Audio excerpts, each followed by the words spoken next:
Hello there, gang. We're going to talk about She-Hulk Episode 1. Yeah, not even doing any big intros now. It's really good. Like, way better than any other output that Disney Plus have been doing with Marvel canon. Just as far as this guy is concerned, alright? It's all a subjective thing. I think, first of all, a 30-minute sitcom kind of format. Oh, it's so refreshing to be able to sit down and be like, boom, I'm going to be out of here in a decent amount of time. And a sitcom doesn't take itself too seriously, as, you know, the genre might imply. And that's so good. Because the Disney Plus Marvel shows have been so self-serious. They think that they're really telling these sort of dramatic action, adventure, human interest. They're not. They're not. Most of the Disney Plus shows, I think, have been a 2-hour movie that's been stretched out over 6 boring hours. And that's pretty much it. Whereas finally we're getting something that actually lends itself to the format, to the TV format. Jennifer Walters' She-Hulk, the comic book itself has always been kind of tongue-in-cheek, along with the fourth wall breaks, which we'll get to as well. And now we've got a vehicle that this kind of thing can be delivered in, and they actually deliver it really, really well. You've got all the things that you would expect, the first episode, origin, recap, that kind of stuff. But the lady who plays She-Hulk, her name escapes me. She's really likable. She's actually, I was going to say she's relatable. As a middle-aged lady, yes, I can say that she is relatable to me. But she is. You can watch her and be like, yeah, you know what? I like you. I was worried that there was going to be a little bit too much of a, hey, sisters are doing it for themselves. No, it's not that patronizing.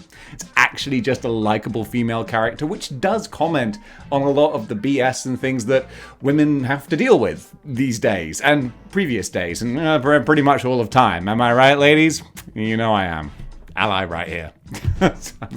I'm the worst. Anyway, it's great. Oh, is it great? Yeah, I would dare say it's the best Disney Plus show that I've seen so far. I've got the most enjoyment out of it from this single episode.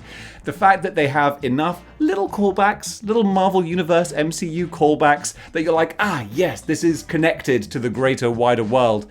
That's terrific. Of course, you've got Mark Ruffalo as Bruce Banner in there, and he's having a good time. And it's nice to see him having a good time because, of course, Avengers Endgame was all very serious and whatnot, and then we've only seen a couple of cameos since, or just the one.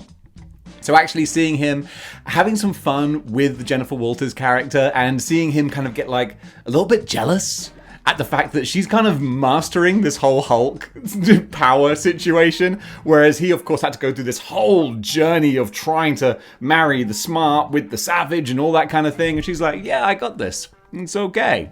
So I think that going forward, I'm the most on board with this show. Every other Disney Plus show, after watching the first episode, I'm always thinking like, okay, well, it might get my attention, you know, and in some cases, like WandaVision, it did. And in other cases, like everything else, just got progressively more boring. Moon Knight. So I'm actually really, really on board with this. The special effects also are decent. They're better than they looked in the trailer, I think. Maybe they got that trailer out a little bit too soon. They've given it a bit of a spit and polish. It makes a big difference. But also, I'm not that fussed about CGI picture-perfect real-life special effects because if the story doesn't hold up, it doesn't matter. There's a bajillion AAA blockbuster films with incredible special effects that, you know, are just painfully, mind-numbingly boring because you just don't care. She-Hulk is one and done, 30 minutes, in and out, fun story told, and then you're looking forward to the next one. So I gotta say, Disney Plus, well done for this one. I think that they're onto a really, really good thing here. I'm looking forward to seeing more. If we can get more Marvel of this kind of tone, which you can then marry with the more self-serious stuff. I still think, you know, Spider-Man No Way Home is just beautiful, like heartbreaking but joyous. Like that's just that's Marvel at its best. And then everything else has been a bit of a mixed bag. You know, Doctor Strange, Multiverse of Madness, it had some good points and it had some bad points. Whereas something like Wakanda Forever, I think might be very, very serious. But that wouldn't necessarily be a bad thing because that's a story that lends itself to that. So either way, I think we're finally getting to that point where Marvel are like, This works for this genre, that works for that, this character goes there, this story can be told in this way, and She-Hulk is a prime example of it. I'm really looking forward to the rest. So guys, what do you think of She-Hulk? Comment below, let me know. And until next time, keep displaying model behavior.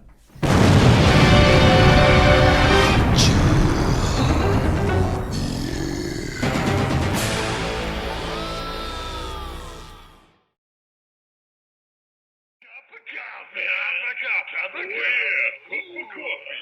Big time coffee.